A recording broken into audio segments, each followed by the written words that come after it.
Halo semua, salam sejahtera Malaysia. Selamat datang ke channel Fails Lifestyle. Untuk Anda Bapak yang amat dihormati.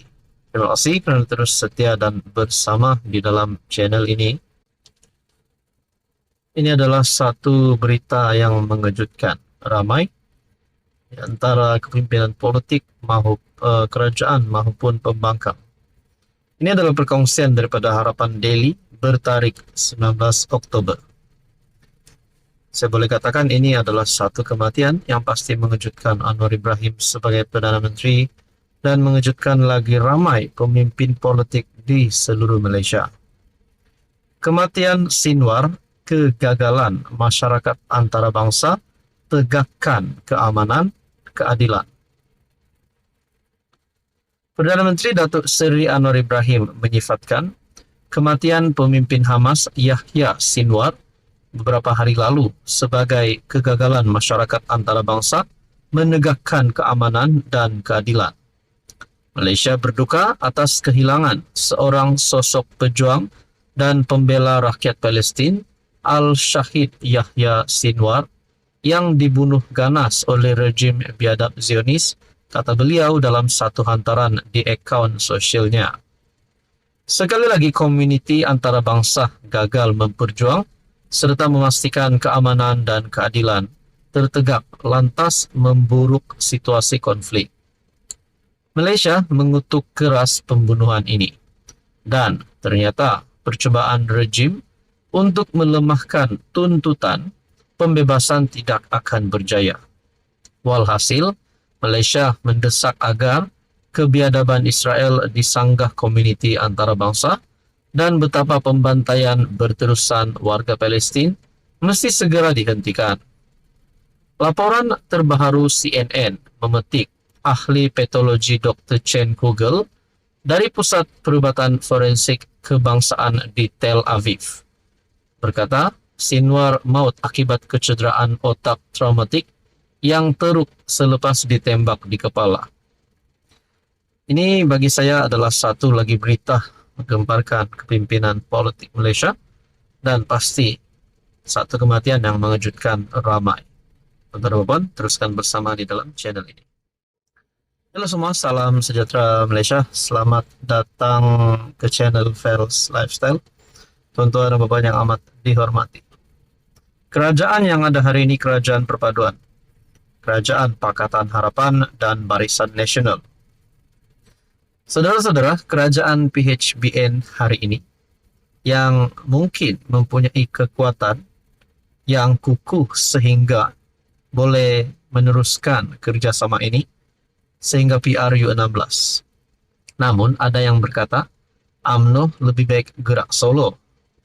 Tapi PRU16 dan begitu juga Pakatan Harapan gerak solo pada PRU16. Namun ada juga yang kata baik PHBN terus kekalkan kerjasama. Bagaimana pula dengan parti-parti di dalam pembangkang? Saudara-saudara, satu artikel yang saya nak kongsikan kepada anda melalui Malaysia Kini bertarikh 18 Oktober. Tidak hairan jika PAS DAP kembali berpelukan, kata ahli MKT UMNO. Adakah PAS dan DAP boleh pula membentuk kerajaan yang baru nanti ataupun kerajaan yang ada hari ini? MKT UMNO Muhammad Puat Zarkashi berkata, dia tidak akan terkejut jika PAS bekerja sama dengan DAP. Sekali lagi, semata-mata untuk berkuasa. Bayangkan kalau PAS masuk di dalam kerajaan yang ada hari ini, bagaimana dengan Perikatan Nasional? Masih kuatkah PN tanpa PAS? Masih kuatkah Bersatu tanpa PAS? Mengulas kenyataan veteran UMNO Tengku Razali yang berkata parti Islam itu akan bekerja sama dengan mana-mana parti demi kuasa, katanya PAS gelisah bila tidak lagi duduk dalam kerajaan. PAS sudah ada rekod mengeluarkan apa sahaja fatwa politik yang akan menghalalkan tindak tanduknya. PAS sudah lama. PAS gelisah bila tidak lagi duduk dalam kerajaan, katanya menerusi satu hantaran di Facebook.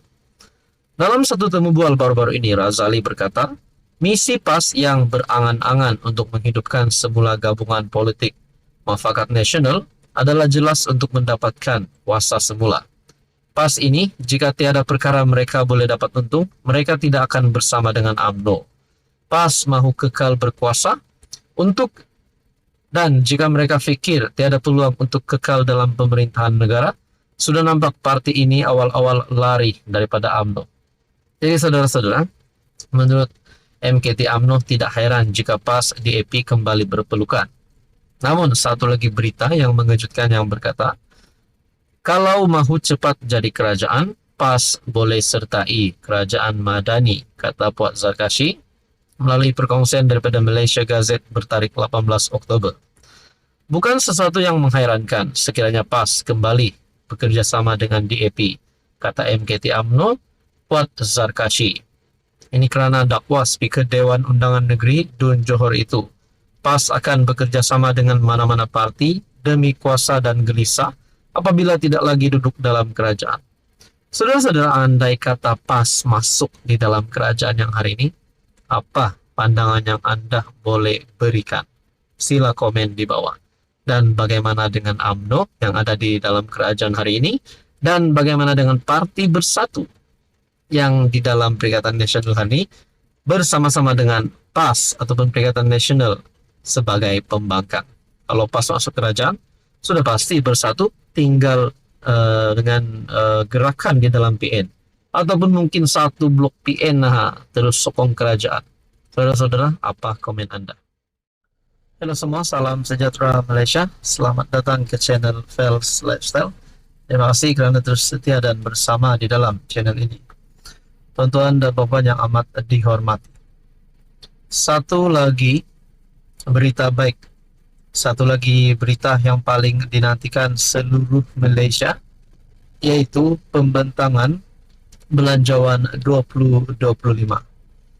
Kini, Perdana Menteri Datuk Seri Anwar Ibrahim telah mendapat pujian daripada rakyat Malaysia berkaitan dengan penambahbaikan, khususnya yang diumumkan di dalam Belanjawan 2025. Adakah dengan beberapa keputusan yang positif diterima rakyat Malaysia dan juga terutamanya kepimpinan politik, tidak kira daripada kerajaan maupun pembangkang, akan membuat pembangkang ataupun beberapa pemimpin di dalam Perikatan Nasional untuk terus menyokong Anwar Ibrahim ataupun terus masuk di dalam kerajaan. Tapi ini adalah satu keputusan ataupun satu berita daripada kepimpinan pembangkang melalui kenyataan Radzi Jidin. Belanjawan 2025 tiada kerangka jelas, kata Radzi Jidin. Sebelum saya teruskan di dalam video ini, berkaitan dengan Belanjawan 2025, sila komen kalau ada yang nak komen. Apa penerimaan ataupun pandangan Anda berkaitan dengan Belanjawan 2025? Dalam kenyataan daripada Malaysia Kini, perkongsian daripada Malaysia Kini bertarikh 18 Oktober, kerajaan tidak mempunyai kerangka jelas untuk melaksanakan inisiatif yang diumumkan dalam Belanjawan 2025 dakwah Naib Presiden Bersatu Radzi Jidin. Adakah Anda setuju dengan kenyataan beliau? Ahli Parlimen Putrajaya itu berkata, Perdana Menteri Anwar Ibrahim hanya menyebut inisiatif secara umum tanpa penjelasan lanjut. Ada disebut data ekonomi tetapi tidak dinyatakan bagaimana negara hendak dipacu dan apakah kerangka besar dalam konteks struktur atau strategik ekonomi yang akan dilaksanakan. Apa yang lebih menyukarkan bagi pihak di luar sana, khususnya pelabur dan penganalisis pasaran, adalah perincian tentang beberapa perkara penting yang disebut dalam Belanjawan 2025 tidak mempunyai maklumat lanjut, katanya, pada sidang media Belanjawan 2025 di Dewan Rakyat. Saudara-saudara, berkaitan dengan pandangan daripada Radzi Jidin, apa komen Anda? Adakah ini satu pandangan yang tepat? Ataupun ini hanya berlandaskan untuk menjatuhkan Anwar?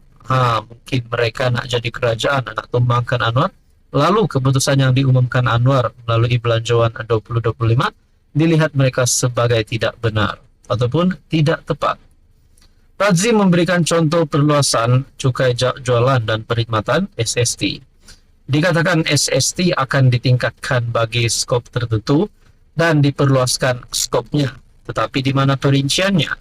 Kalau kita sediakan budget tanpa perincian, berapa sebenarnya hasil yang akan dikutip oleh kerajaan daripada keluasan skop SST ini. Saudara-saudara, saya ingin tanya di sini.